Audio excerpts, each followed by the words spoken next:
Trump's latest trade war with Canada is exposing a stunning reality that few Americans understand. While the former president threatened massive tariffs to force better deals, Canada has been quietly operating its own protectionist system for decades that makes his 25% tariffs look like child's play. We're talking about agricultural restrictions so extreme that they impose tariffs between 150 to 300% on American farmers trying to sell chicken, turkey, eggs, and dairy products to Canadian consumers. The irony is absolutely staggering. Trump began his 2025 trade war with Canada by imposing 25% tariffs on virtually all Canadian goods, justifying it by claiming America is being ripped off by unfair trade practices. But while Trump rails against Canadian advantages, Canada's supply management system has been quietly operating as what critics call Soviet-style trade barriers that impose tariffs on U.S. farmers for chicken, turkey, eggs, and dairy products between 150% and 300%. This system, established in the 1970s, is unlike anything found in other developed nations. Canada's supply management controls the supply of dairy, poultry, and eggs through production and import mechanisms to ensure that prices for supply-managed farmers are both stable and predictable.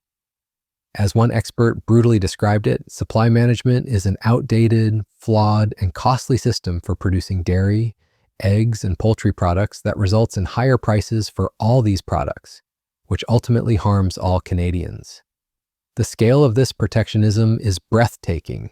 Import controls include tariffs on imported goods over a specific threshold, with only a limited amount of products from foreign markets allowed at lower or zero tariff rates through tariff rate quotas. To put this in perspective, while Trump's 25% tariff sparked international outrage, Canadian dairy farmers enjoy protection that's literally 10 times higher. But here's where Trump's strategy gets particularly interesting and potentially brilliant. Canada responded to Trump's tariffs with its own retaliatory tariffs on $30 billion worth of U.S. goods, escalating to $155 billion after 3 weeks, marking a significant escalation in trade tensions. However, this retaliation exposed Canada's vulnerability. The country that claims to champion free trade was suddenly defending agricultural policies that economists across the political spectrum have condemned as anti-competitive and harmful to consumers. Canada possesses unique advantages that few other nations can match. Become increasingly evident. 85% of our energy is clean. We're one of the world's largest LNG exporters, one of the largest reserves of oil and gas. We measure additions to our grid in 10 gigawatt chunks, to put it in perspective, and you will see that with time. We are top 5 in 10 of the world's most important critical minerals. 40% of the world's listed mining companies are in Canada, to give a perspective there. We are a leading developer of AI, and our research universities are some of the biggest producers in volume of AI. The country has emerged as an energy superpower with 85% clean energy, stands as one of the world's largest LNG exporters, and ranks in the top 5 for 10 of the world's most important critical minerals. These strategic resources, combined with leading research universities producing AI and quantum computing talent, position Canada uniquely in the global economy. The human cost of Canada's agricultural protectionism remains enormous. Prior to the pandemic, experts estimated that supply management cost every Canadian household between $300 and $444 more per year, compared to a free market for dairy, egg, and poultry production. That's not just an abstract economic loss. It's real money coming out of the pockets of Canadian families, particularly harming lower-income households who spend a larger percentage of their income on food. Even more telling is the broader economic impact. Supply management poses the greatest obstacle to Canada's ability to negotiate new international trade agreements. And as a trade-dependent nation, the inability to expand trade diminishes economic well-being. Canada has essentially trapped itself in a system that makes it harder to compete globally while forcing its own citizens to subsidize inefficient agricultural production. The system's defenders try to frame it as protecting food security and supporting farmers, but the reality is far more complex. In a supply-managed economy, small, inefficient producers are subsidized and remain in business, preventing increased efficiencies from benefiting consumers despite consolidation still occurring. Dairy farms dropped from 120,000 in 1971 to just 9,250 today. What makes this situation even more remarkable is how Canada's political establishment has turned supply management into what critics call a sacred cow in parts of Canada, politically untouchable and immutable. Canadian politicians have long maintained support for a supply-managed system for dairy, poultry, and egg farmers, despite mounting evidence of its negative effects. The hypocrisy becomes even more glaring when you examine the political theater surrounding trade. I don't even know where to begin with that. That's right. First off,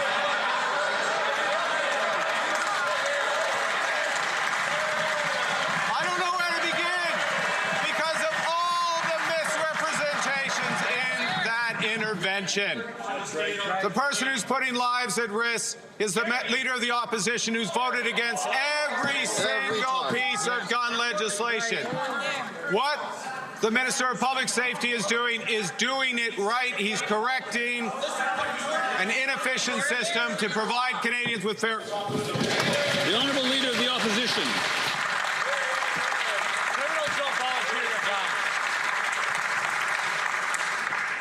Mr. Speaker, I have voted against the Liberal policy of reducing criminal sentences for those who use guns to commit extortion, to commit robbery, and to commit other serious offenses, while voting in favor of locking up criminals who use guns in the commission of crime. The police say that 90% of crime is done with guns that come illegally over the broken Liberal border. The Liberal Public Safety Minister admits that the Prime Minister is only playing politics. Will the Prime Minister stop the politics, fire the Minister, and leave... Conservative opposition leaders have confronted government officials about wasteful spending on programs targeting legal firearm owners while gun crime increases. Yet these same politicians often defend agricultural protectionism that costs consumers billions annually.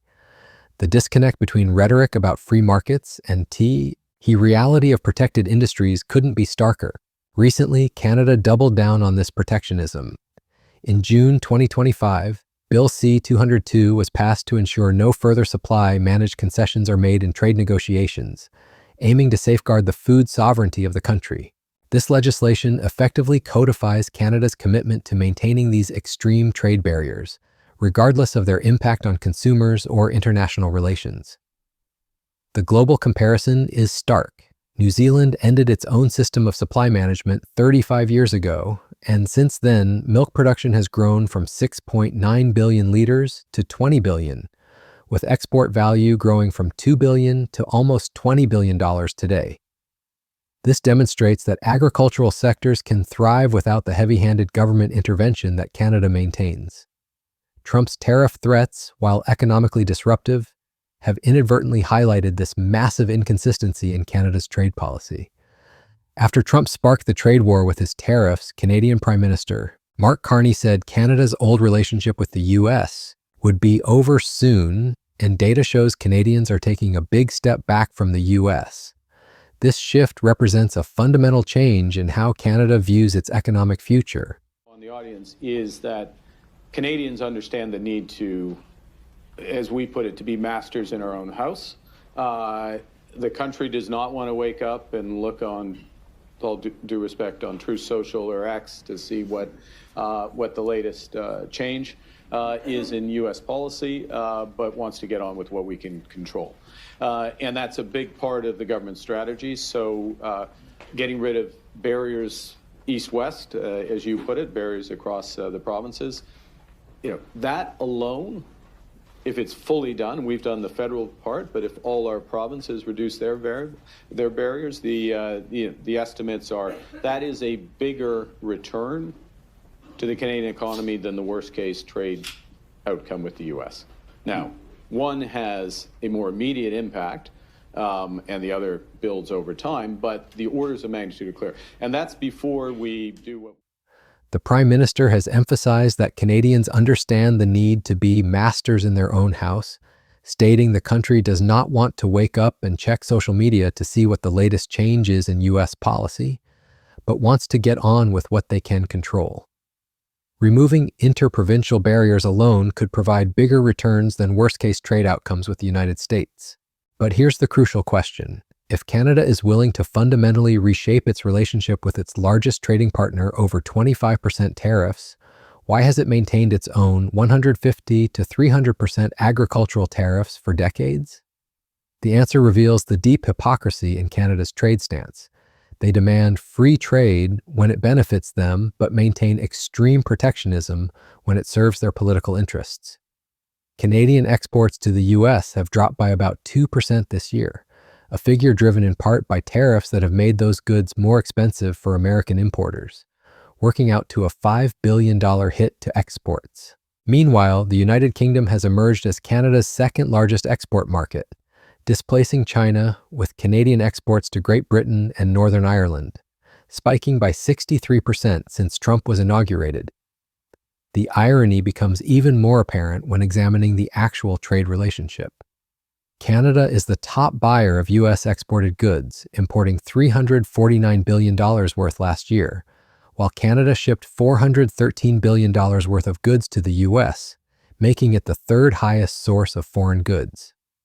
This massive trade relationship exists despite Canada's agricultural protectionism, suggesting that both countries benefit significantly from economic integration, except in the sectors where Canada chooses to maintain Soviet-style barriers. The market response to this trade war has been telling.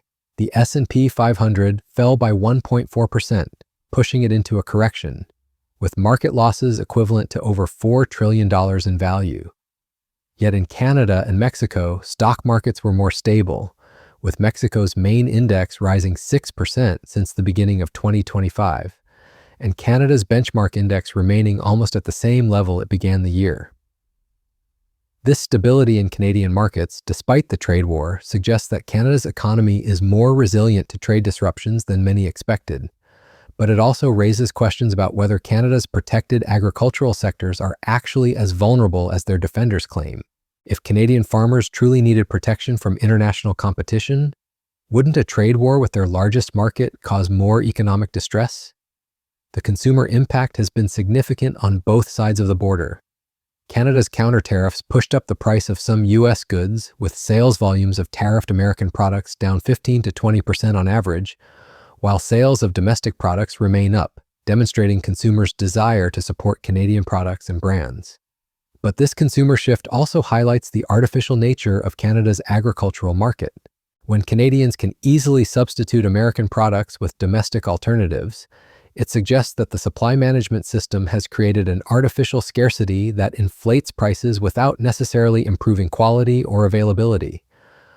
The broader geopolitical implications are fascinating. Canada and Mexico have pledged closer coordination on trade amid Trump's trade war, despite Mexico and Canada being the U.S.'s largest and second largest trading partners, respectively, while the U.S. is the top trading partner for both countries. This coordination represents a significant shift in North American trade relationships, potentially creating new dynamics that could outlast the current trade disputes. Trump's approach, while chaotic and economically disruptive, has forced a long overdue conversation about trade fairness that goes beyond simple tariff numbers. The consumer benefit of ending supply management would be more than $6 billion annually, giving consumers more choice on grocery store shelves and more competitive prices.